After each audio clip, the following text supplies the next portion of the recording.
Hello, നമസ്കാരം.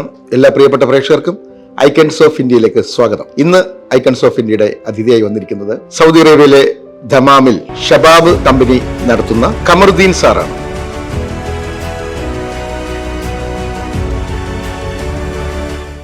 Kamaruddin sir, icons of ഇന്ത്യയിലേക്ക് സ്വാഗതം. വെൽക്കം. സാറ് എത്ര വർഷമായി സൗദി അറേബ്യയിലെ ഈ ദമാമിലെത്തിയിട്ട്?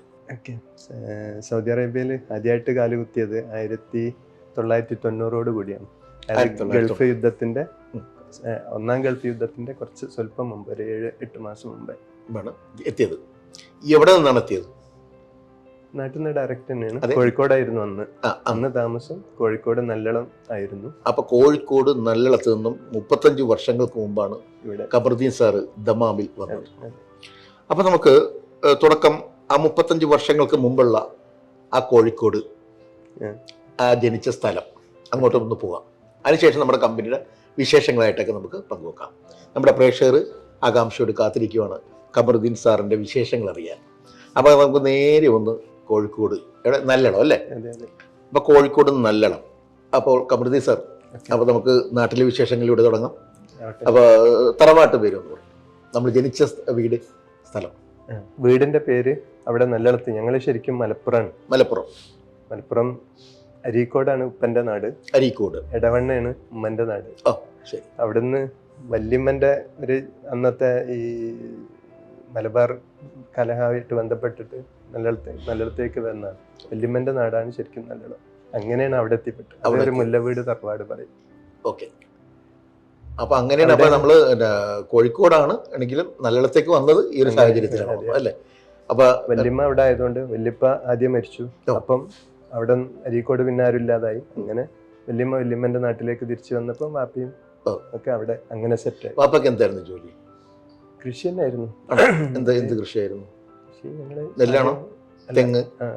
തെങ്ങാണല്ലേ? അപ്പൊ സ്ഥലമൊക്കെ കുറെയൊക്കെ ഉള്ള ഒരു കുടുംബമായിരുന്നു ആദ്യം ഉണ്ടായിരുന്നു. ഓക്കെ. അപ്പൊ തെങ്ങ് കൃഷിയായിരുന്നു അല്ലേ അന്ന്? അപ്പൊ ഓക്കെ. പഠിച്ച സ്കൂള് നല്ലളം UP സ്കൂൾ തന്നെയാണ്. പിന്നെ സെക്കൻഡറി ചെറുവണ്ണൂര്, അന്ന് കുറച്ച് ദൂരെയാണ്. എല്ലായിടത്തും ഹൈസ്കൂളില്ല. ചെറുവണ്ണൂർ ഹൈസ്കൂളിലാണ് പഠിച്ചത്. അവിടം വരെ തന്നെ ആയിട്ടുള്ളൂ. പിന്നെ കുറച്ച് സുല്ലം അറബി കോളേജ് ഉണ്ട് അരീക്കോട്. ഒരു 1.5 വർഷം അവിടെ പഠിച്ചു. അവിടെ നിന്ന് മുഴുവനാക്കാൻ കഴിഞ്ഞില്ല. അപ്പോഴേക്ക് ജീവിതത്തിലേക്ക് ചാടേണ്ടി വന്നു.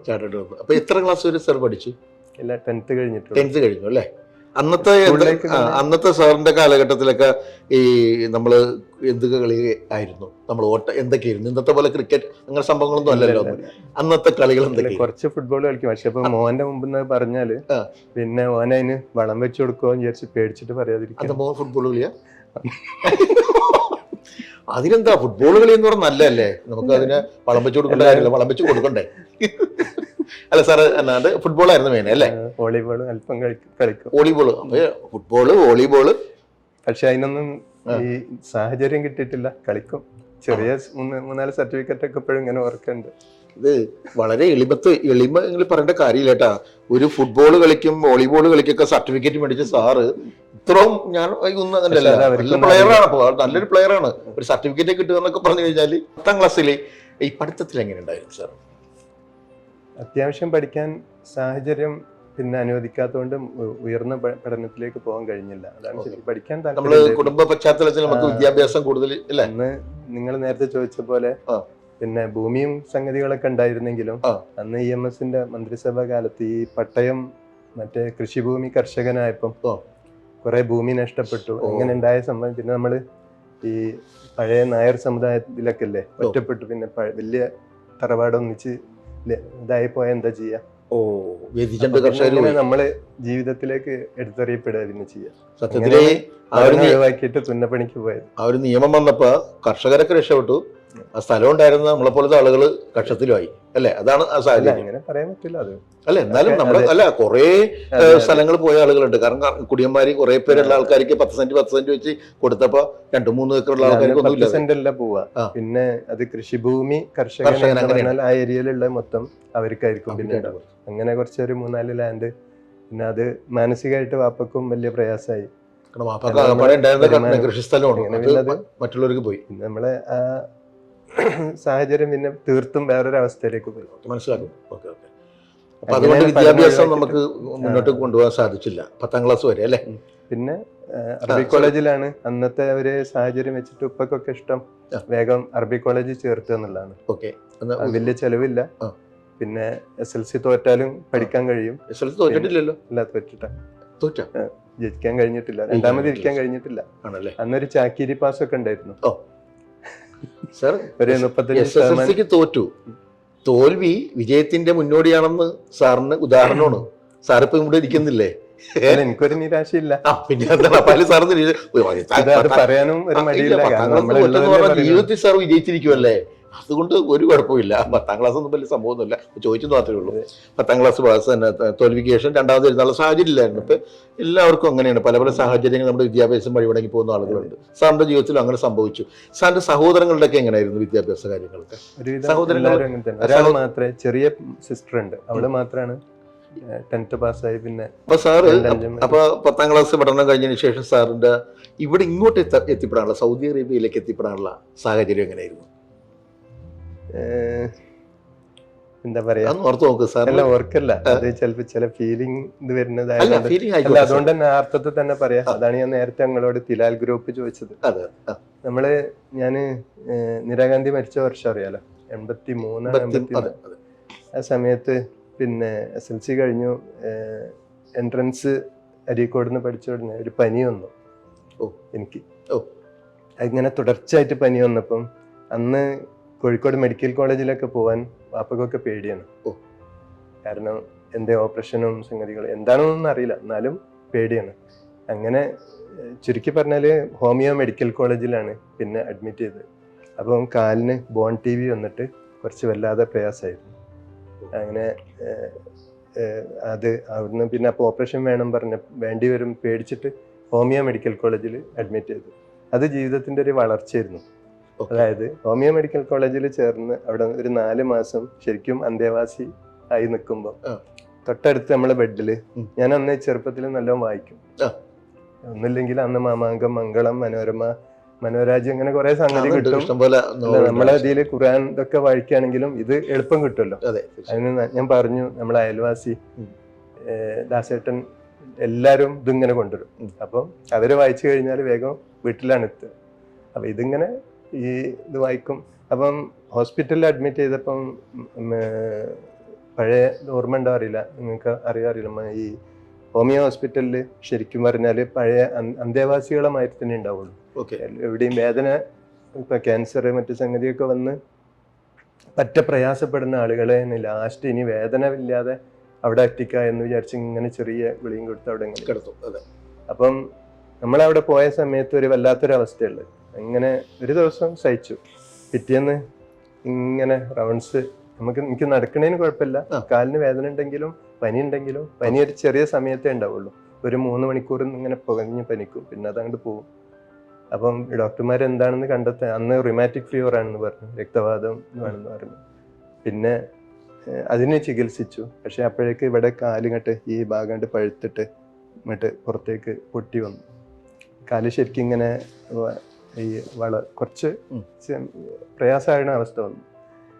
പക്ഷെ ഈ ഹോമിയോ ഹോസ്പിറ്റലിൽ തന്നെ ആയ സമയത്ത് പുസ്തകം തിരഞ്ഞു നടന്നതാണ് തൊട്ടപ്പുറത്തെ വാർഡിൽ.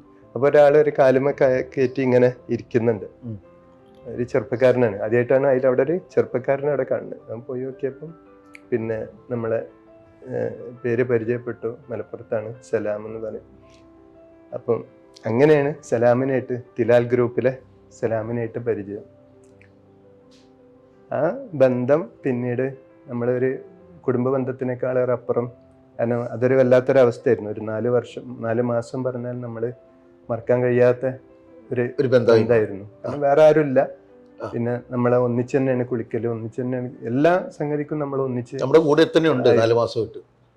അപ്പം അദ്ദേഹം പിന്നെ വായിക്കുന്നത് ഒരു ഇസ്ലാമിക പുസ്തകമായിരുന്നു. നമ്മൾ ഖുത്ബാത്ത് പറയും, നമ്മൾ ഒരു ജമാഅത്തെ ഇസ്ലാമിൻ്റെ ഒരു സാഹിത്യം വായിക്കും. അപ്പം അതോടുകൂടി ആ ഒരു രണ്ടും എനിക്കും കുറച്ചൊരു അടുപ്പുള്ള ഇതായിരുന്നു. അപ്പോൾ ഒരു പ്രാസ്ഥാനിക ബന്ധം കൂടിയായി. അങ്ങനെ ആണ്.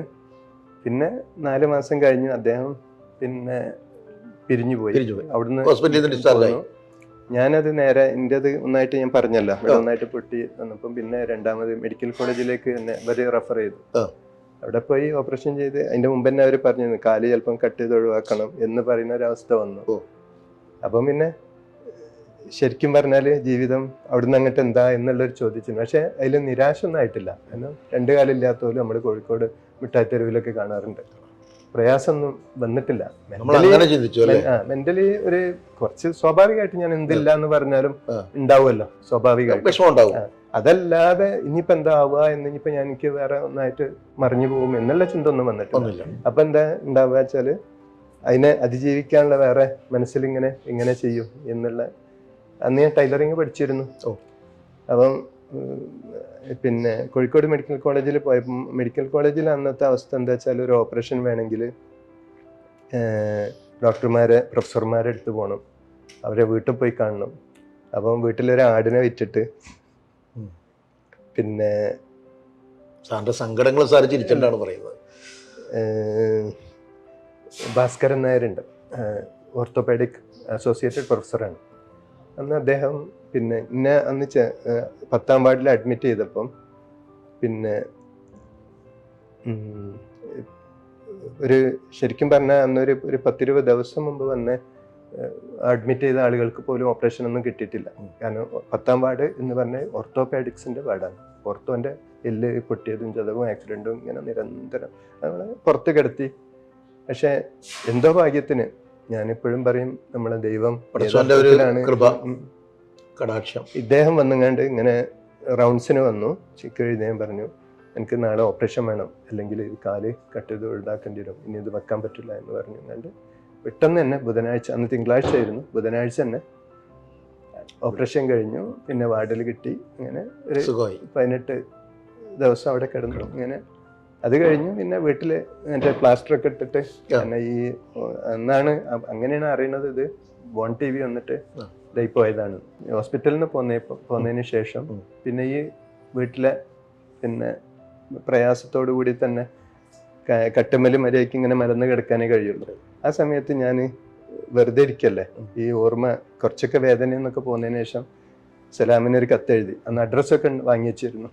ഇങ്ങനെ ഞാൻ നല്ല സുഖമായിട്ടിരിക്കുകയാണ് ഇവിടെ, പിന്നെന്താ വെച്ചാൽ എനിക്ക് ഒന്ന് ബാത്റൂമിൽ പോകണമെങ്കിൽ ഹെൽപ്പിന് ആളുണ്ട് എന്നൊക്കെ പറഞ്ഞ് തമാശ രൂപത്തിൽ ഇങ്ങനെ കത്തെഴുതി. ശരിക്കും പറഞ്ഞത് എൻ്റെ വേദനയായിരുന്നു. കാരണം ബാത്റൂമിൽ പോകണമെങ്കിൽ ഉമ്മൻ്റെ സഹായം വേണം, അല്ലെങ്കിൽ ഭക്ഷണം തരാൻ ആള് വേണം, കാരണം പ്ലാസ്റ്റർ ഇട്ടിരിക്കല്ലേ. അപ്പൊ സലാമത് കണ്ടോടുകൂടി പിറ്റേന്ന് തന്നെ അന്ന് നമ്മൾക്ക് ജമാഅത്തിന്റെ ഒരു ദഅവ സമ്മേളനം ഉണ്ടായിരുന്നു മലപ്പുറത്ത്. അദ്ദേഹം അതിന് പോയതായിരുന്നു.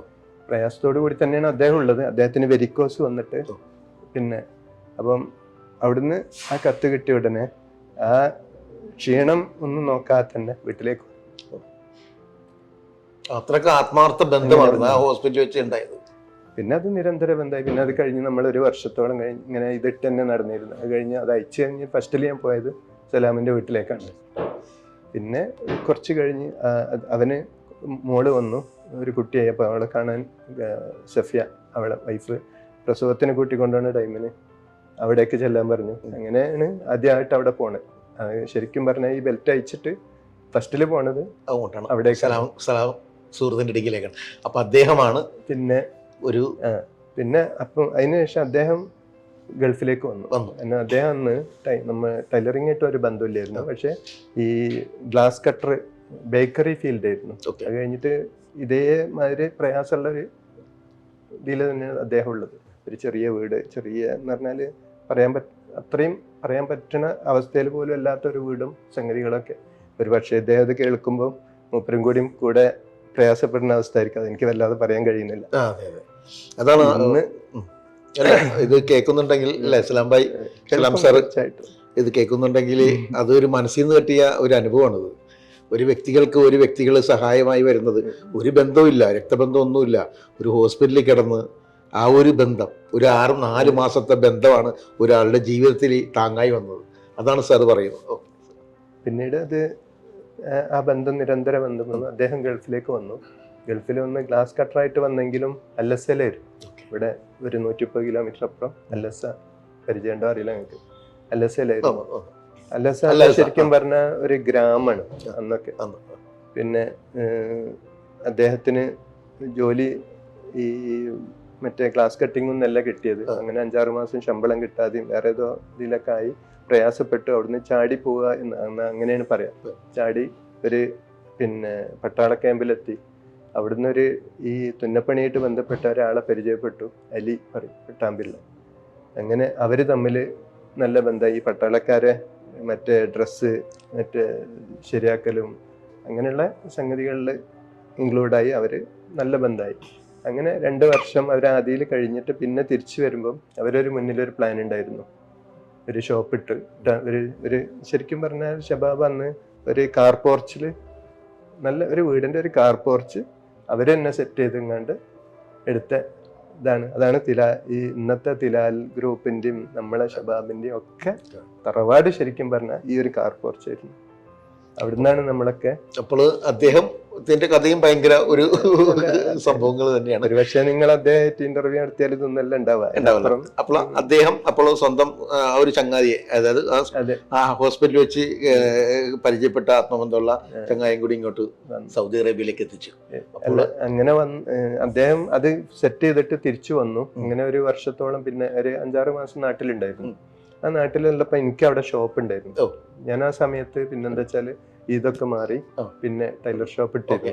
ഒരു 5-6 ആളുകൾ പണിക്കൊക്കെ നല്ല അവസ്ഥയിൽ തയ്ക്കാനുള്ള അവസ്ഥക്കായി കാലുകൊണ്ട് കുഴപ്പമില്ലാതെ എല്ലാ ആളുകൾ ഉണ്ടായിരുന്നു. 5-6 ആളുകളും ഷോപ്പൊക്കെ ഇട്ട്. അന്നൊരു യുവത, അതാണ് ഇന്നത്തെ ഷബാബ് ശരിക്കും പറഞ്ഞത്. അന്ന് യുവത എന്നായിരുന്ന ഷോപ്പിന്റെ പേര്, യുവത ഫാഷൻ പറയും. ആ ഷോപ്പിന്റെ അറബി പദാണ് ശരിക്കും പറഞ്ഞ ഷബാബ്, യങ് എന്നുള്ള അതാണ്. പിന്നെ അദ്ദേഹം അവിടെ ഡെയിലി വരും. നല്ല പറമ്പിൽ പീടികയാണ് അദ്ദേഹം, മലപ്പുറം പറമ്പിൽ പീടിക, യൂണിവേഴ്സിറ്റിക്ക് അടുത്ത് പറമ്പിൽ പീടിക. അവിടുന്ന് അധിക ദിവസം, ഡെയിലി എന്ന് പറഞ്ഞില്ലെങ്കിലും ആഴ്ചയിൽ ഒരു വെള്ളിയും ഞായറും ഒഴിച്ച് ബാക്കിയുള്ള ദിവസമൊക്കെ അവിടെ വരും. കുറച്ച് ടൈലറിംഗ് ആയിട്ട് ബന്ധപ്പെട്ട് പഠനം ഇതൊക്കെ ആയിട്ട് വൈകുന്നേരം തിരിച്ചു പോകും.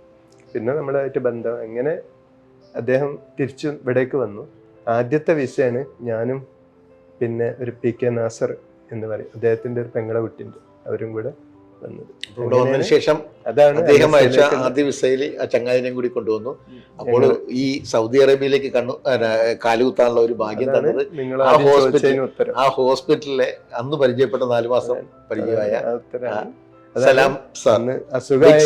വിദ്യാഭ്യാസത്തിന് പ്രയാസം ഉണ്ടെങ്കിലൊക്കെ പാടെ ദൈവം ഏതർത്ഥത്തിലാണ് നമ്മളെ സഹായിക്കാന്ന് അറിയില്ലല്ലോ. നമ്മളെ ഒരു പ്രയാസം വരുമ്പോ പഠിച്ചവൻ ദൈവദൂതനെ പോലെ വിട്ട ഒരു ചങ്ങാതിയാണ് സലാം സാർ അല്ലെ. അയാളുടെ അദ്ദേഹത്തിന്റെ നല്ല മനസ്സാണ് സാറിനെ പോലെ ആള് ഇവിടെ ഇപ്പോൾ ഈ പൊസിഷനിൽ നിൽക്കുന്നത്. അപ്പൊ ഫസ്റ്റ് നന്ദി സലാം. ആദ്യമേ അള്ളാഹുവിനോട് നമ്മൾ നന്ദി പറയണം, അതിനുശേഷം അള്ളാഹു അയച്ച ഒരു നല്ലൊരു മനുഷ്യനെ സലാം സാറിനെ. പിന്നെ നമ്മളെല്ലാരും കൂടി അത് വളർത്തിയെടുത്തു. എല്ലാരും നല്ല. അപ്പോൾ ഇവിടെ അങ്ങനെ നമ്മുടെ ചങ്ങാതിയുടെ ഒരു വിസയിൽ നമ്മൾ ഇവിടെ എത്തി. അപ്പൊ ഇവിടെ ചങ്ങാതി ഉണ്ടല്ലോ, പിന്നെ പേടിക്കേണ്ട കാര്യമില്ല. ഇത്രയും നല്ലൊരു ചങ്ങാതിനെ ലോകത്താർക്കും കിട്ടത്തില്ല. അപ്പൊ ചങ്ങാതി പ്രൊട്ടക്ട് ചെയ്തു അല്ലെ. എന്ത് ജോലിയായിരുന്നു ആദ്യം ചെയ്തോളൂ? ഇത് തന്നെ ഈ ഷോപ്പിലേക്ക് ഞാൻ ഫസ്റ്റിൽ വന്ന ഷബാബ് തന്നെ, ഇന്നും ഷബാബ് തന്നെയാണ്. അവരെ ഷോപ്പാണ് ഷബാബ്. അത് ആ പേര് യുവത എന്നുള്ള പേര് അവരാണ് അറബീകരിച്ചിട്ട് ഷോപ്പ് ഇട്ടപ്പോൾ ആ ഒരു ബന്ധത്തിലാണ് ഷബാബ് ഇട്ടത്. തുടങ്ങിയ ഷബാബ് എന്ന് പറഞ്ഞ കമ്പനിയാണ് അവര് പിന്നെ അത് തിലാൽ ഗ്രൂപ്പ് ആക്കി വലിയ ഇതായിട്ട്. പിന്നെ അലസലുണ്ട്, ഷബാബ് ഇപ്പോഴും ഉണ്ട്, ഒരു 10-12 ഔട്ട്ലെറ്റ് ഇപ്പോഴും നല്ല രീതിയായി. ഞങ്ങളല്ല. അപ്പോൾ നമ്മൾ ഷബാബിലെത്തി, ഇവിടെ ഒന്ന് ഷബാബായി. ഇനിയിപ്പോ പ്രേക്ഷകർക്ക് ഒരു സംശയം, എന്താണ് ഷബാബ്, എന്താണ് ഇവിടുത്തെ പ്രോഡക്റ്റ്? ഒന്ന് സർവീസ്, ഇവിടുത്തെ സർവീസ് എന്താണ് ഒന്ന് പറഞ്ഞു. അത് ഞാൻ ആദ്യം തന്നെ ഉത്തരം പറഞ്ഞിരുന്നു നിങ്ങളോട്. അതായത് തുന്നപ്പണിയാണ്. അങ്ങനെ ആ തുന്നപ്പണി എന്ന് പറയുന്നത് തന്നെ ആ പഴയ ഒരു ശൈലി വെച്ചിട്ടാണ്. ടൈലറിംഗ് മേഖലയിൽ നമ്മള് പിന്നെ അപ്പം ഇവിടെ അറബികളെ ഡ്രസ്സ് തയ്ക്കുക. നാട്ടില് നമ്മളെന്താ ചെയ്യുക, നാട്ടില് ആളുകളെ പുറത്തുനിന്ന് തുണി കൊണ്ടുവരും, തയ്ച്ച് അളവെടുക്കും, തയ്ച്ചു കൊടുക്കും. ഇതാണല്ലോ നാട്ടിലെ രീതി. ഇവിടെ അങ്ങനെയല്ല. ഇവിടെ വിത്ത് ടെക്സ്റ്റൈലാണ്. നമ്മള് പിന്നെ മറ്റേ ക്ലോത്തും നമ്മളോട് കൂടെ ഉണ്ടാവും. ഷോപ്പുകൾ അധികം തുണി ഷോപ്പായിരിക്കും. ഇവിടെ നിങ്ങളുടെ ഷോപ്പുകളൊക്കെ കണ്ടറിയാൻ പറ്റും. അവിടെ മെഷീൻ വേണമെങ്കിൽ റിപ്പയറിന് ഒരു മെഷീൻ ഇടുക എന്നല്ലാതെ ബാക്കിയുള്ളത് നമ്മൾ പുറത്തുനിന്ന് ഉള്ളിലിരുന്നുകൊണ്ട് വേറെ ചെയ്യും. അപ്പം അറബികൾ വരും, തുണി സെലക്ട് ചെയ്യും, അഡ്വാൻസ് തരും, ഡേറ്റ് പറയും, ആ ഡേറ്റിന് നമ്മൾ അത് മുറിച്ച് ഇതാക്കിയിട്ട് തയ്ച്ച് കൊടുക്കും, ഡെലിവറി ചെയ്യും. അതായിരുന്നു തുടക്കം. ഇന്നിപ്പോൾ എത്ര പേർക്ക് നമ്മൾ ഒരു ദിവസം ഈ ഡ്രസ്സ് ഇടുന്ന ഡ്രസ്സ് ഒരു ദിവസം എത്ര പേർക്ക് നമ്മൾ തയ്ച്ചു കൊടുക്കുന്നുണ്ട് ഇപ്പോഴത്തെ നിലവിൽ? ഇപ്പോഴത്തെ ഒരു അവസ്ഥയിൽ നമ്മൾ 200-220 വരെ പീസ് ഡെയിലി അടിക്കുന്നു. ഇപ്പോഴേ സീസൺ ടൈമിന് ഒരു നമ്മളെ കൂടെ ഇപ്പോൾ ഒരു ടൈലറിങ് മേഖലയിൽ ഒരു 70ഓളം ആളുണ്ട്, ഇവിടെയും ബഹ്റൈനും കൂടെ ആയിട്ട്. 70 പേരുണ്ട്? 70അല്ല, 90ഓളം പേരുണ്ടാവും മിക്കവാറും. 90 പേരുണ്ട്. ടോട്ടൽ ഒരു 140 ആളുകൾ നമ്മളെ പേരിൽ ഇപ്പം ഉണ്ട്. ഒരു ചങ്ങാതി അവിടുത്തെ അത് ബാക്കി അഡ്വർടൈസിങ് ഞാൻ പറഞ്ഞല്ലോ, നമ്മൾ ലുലുവിന്റെ പ്രൊമോഷൻ വർക്ക് ചെയ്യും. അപ്പോൾ ഏകദേശം 90ഓളം പേര് ഇപ്പോൾ ഇവിടെ വന്നിട്ട് തയ്ക്കുന്നു. ഇവിടെയും ബഹ്റൈനും കൂടെ തയ്ക്കുന്നുണ്ട്. നമ്മളെ ഷോപ്പുകളിലുള്ള ആളുകൾ നമ്മളടക്കം 35 വർഷങ്ങൾക്ക് മുമ്പ് ഒരു തയ്യൽ ജോലിയുമായി ഇവിടെ എത്തി. അത് അവര് തിലാല് ശരിക്കും 2000ഓളം ആളുകൾ ഉണ്ടാവും, ഒരു 10-40 2000 പേര് അല്ലേ? ഓക്കെ, നല്ല അൽഹംദുലില്ലാ ഒരു ഭയങ്കര ഇതിലാണുള്ളത്. ഓക്കെ. അപ്പൊ ഇവിടെ വന്ന് നമ്മൾ ഒന്ന് മെച്ചപ്പെട്ടു. നമ്മുടെ ഇച്ചിരിയൊക്കെ സങ്കടം കൊച്ചുനാളിൽ ഉണ്ടായിരുന്നു. കമറുദ്ദീൻ സാറിന്റെ മോനാണല്ലേ അത്? എന്താ മോന്റെ പേര്? ജവാദ്. ഇത് സുഹൃത്ത്, എന്താ പേര്? സലാം ജാംജും എന്നറിയും. വെറും സുഹൃത്ത് മാത്രമല്ല, നമ്മുടെ ഒരുപാട് വർഷമായിട്ട് കൂട്ടുകാരും പിന്നെ ഇപ്പം പാർട്ട്ണറും കൂടെയാണ്. അതെ, അത് സുഹൃത്ത് ബന്ധം എന്ന് കാത്ത് അല്ലേ സൂക്ഷിക്കുന്ന വ്യക്തിയാണ് കമറുദ്ദീൻ സാറ്. കാരണം കമറുദ്ദീൻ സാറിന് അറിയാം, ഒരു സുഹൃത്ത് വഴിയാണ് അദ്ദേഹം ഇന്ന് ഇരിക്കുന്ന ഒരു പ്രസിഡന്റായത്. അതെ. അപ്പോൾ സാറിൻ്റെ അനുഭവങ്ങൾ ഒത്തിരി കണ്ണ് നനയിപ്പിക്കുന്ന അനുഭവങ്ങളാണ്. ഞാൻ ശരിക്കും കരഞ്ഞിരുന്നു അവിടുന്ന്. അതെ, അത് കേട്ടുകൊണ്ടിരിക്കുകയായിരുന്നു. എന്താണ് സാറിനെ കുറിച്ച് പറയാനുള്ളത്? സാറിനോട് പരിചയപ്പെട്ടതിന് ശേഷമുള്ള സാറിനെ കുറിച്ച് എന്താ പറയാനുള്ളത്? എനിക്ക് മൂപ്പരോടുള്ള ഞങ്ങളൊരു ദീനി പ്രവർത്തകരാണ്. അതിൻ്റെ കൂടാതെ ഉള്ള ബന്ധം വെച്ചാൽ നല്ല മനുഷ്യന്മാരോടാണ് നമ്മൾ കൂടുതൽ ബന്ധമുള്ളത്. അപ്പോൾ അങ്ങനെ തിരഞ്ഞെടുക്കുമ്പോൾ ഖമർ സാഹിബ് നമ്മുടെ അടുത്ത ഏറ്റവും നല്ലൊരു സ്നേഹിതനാണ്, നല്ലൊരു മനുഷ്യനാണ്. പിന്നെ ബിസിനസ്സിൻ്റെ ട്രിക്കൊക്കെ കുറച്ച് അതായത് MBA ഒന്നും പഠിക്കാതെ, MBA ഒന്നും പോവാതെ മൂപ്പരിൽ നിന്ന് കുറേ കാര്യങ്ങൾ പഠിക്കാൻ നമുക്ക് പറ്റുന്നുണ്ട്. 10ാം ക്ലാസ് തോറ്റ വ്യക്തിയാണ് ആദ്യം പറഞ്ഞു. പക്ഷെ ഇന്ന് നിൽക്കുന്ന പൊസിഷൻ എന്താണ്? 90ഓളം പേർക്ക് ജോലി കൊടുക്കുന്നവർ ഒരു കമ്പനിയുടെ ഓണറായി മാറിയില്ലേ? അപ്പൊ MBA എന്തിന്? 10ാം ക്ലാസ് തോറ്റാലും നമുക്ക് നിരാശപ്പെട്ട കാര്യമില്ല. വിജയങ്ങളെത്താൻ വിദ്യാഭ്യാസം തടസ്സമല്ല. അങ്ങനെ തന്നെ മോനെ, വാപ്പിച്ചിയുടെ അനുഭവങ്ങളിൽ എന്താണ് മോന് പറയാനുള്ളത്? ഇത്രയൊക്കെ വാപ്പിച്ച് പറഞ്ഞിട്ടുണ്ടോ? വാപ്പാന്നല്ലേ വിളിക്കല്ലേ? വാപ്പിച്ച് ഉപ്പ ഇതൊക്കെ പറഞ്ഞിട്ടുണ്ടോ മക്കളോട്?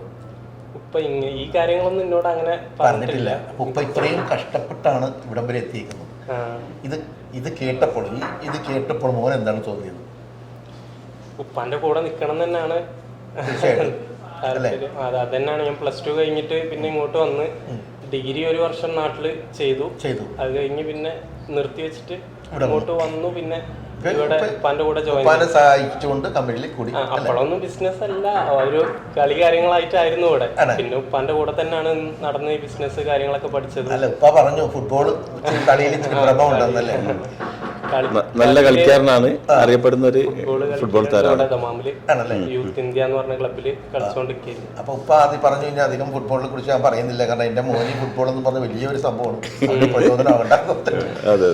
അല്ല, എന്നാലും സപ്പോർട്ടാണ്, കളിക്കാൻ വിടും കാര്യങ്ങളൊക്കെ ആണ്. എന്നാലും ഇപ്പം കുറച്ചും കൂടി ബിസിനസ്സിലേക്ക് തിരിഞ്ഞു അല്ലേ? എന്നാലും ഫുട്ബോൾ കളയണ്ട. ഫുട്ബോൾ നമ്മുടെ ഒരു ആവേശമല്ലേ? യൂത്തിന്റെ വേണം, ഫുട്ബോൾ വേണം. നമ്മുടെ ബിസിനസ് ഉപ്പാടെ കൂടെ എന്നും നമ്മൾ കൂട്ടായിട്ട് നമ്മൾ സഹായിച്ചുകൊണ്ട് നിൽക്കുക. പറയാൻ പറ്റില്ല, നമ്മുടെ നാട്ടിൽ നിന്ന് നല്ലൊരു ഫുട്ബോൾ കളിക്കാരനും ആയിക്കോട്ടെ, നല്ലൊരു ബിസിനസ്മാനും ആയിക്കോട്ടെ. ഓൾ ദി ബെസ്റ്റ് മോനെ. അപ്പോൾ സാറിൻ്റെ ആ ഒരു ആഗ്രഹങ്ങളൊക്കെ പടച്ചവനായിട്ട് നടത്തി തന്നു. നമ്മളുടെ സാമ്പത്തികമായിട്ടുള്ള ബുദ്ധിമുട്ടുകളൊക്കെ ഇവിടെ വന്ന് ഷബാബ് തീർച്ചയായിട്ടും ഉണ്ടാക്കി. അപ്പോൾ നമ്മുടെ ഷബാബ് കമ്പനി അടിക്കടി ഇനിയും ഉയരങ്ങളിലേക്ക് പോട്ടെ എന്ന് ഐക്കൺസ് ഓഫ് ഇന്ത്യ ആശംസിക്കുകയാണ്. ഇത്രയും നേരം വളരെ നിഷ്കളങ്കമായി അനുഭവങ്ങൾ, കണ്ണ് നനയിക്കുന്ന അനുഭവങ്ങളും ചിരിച്ചുകൊണ്ട് പറഞ്ഞ് ഞങ്ങളുടെ പ്രേക്ഷകരോട് പങ്കിട്ട സാറിന് ഐക്കൺസ് ഓഫ് ഇന്ത്യയുടെ എല്ലാവിധ നന്ദിയും രേഖപ്പെടുത്തുന്നു. ഓക്കെ, പെട്ടെന്ന് ഇങ്ങനെ ഒരു സംഭവത്തിലേക്ക് എന്നെ ക്ഷണിച്ച് പിന്നെ ഇങ്ങനെ ഒരു ഇതിലേക്ക് എത്തിച്ചത് നിങ്ങൾക്ക്, കാരണം ആദ്യമായിട്ടുള്ള ഒരു അനുഭവമാണ്. ഇങ്ങനെ ഒരു ഇതിൽ ഒറ്റ ഇൻ്റർവ്യൂവിന് നിൽക്കേണ്ടി വന്നിട്ടില്ല. അപ്പം അതിന് പക്ഷെ ആദ്യമായിട്ട് ഇങ്ങനെ എടുത്ത് തന്നതിന് ഒരു തിരിച്ചൊരു നന്ദി. Okay, thank you sir, thank you.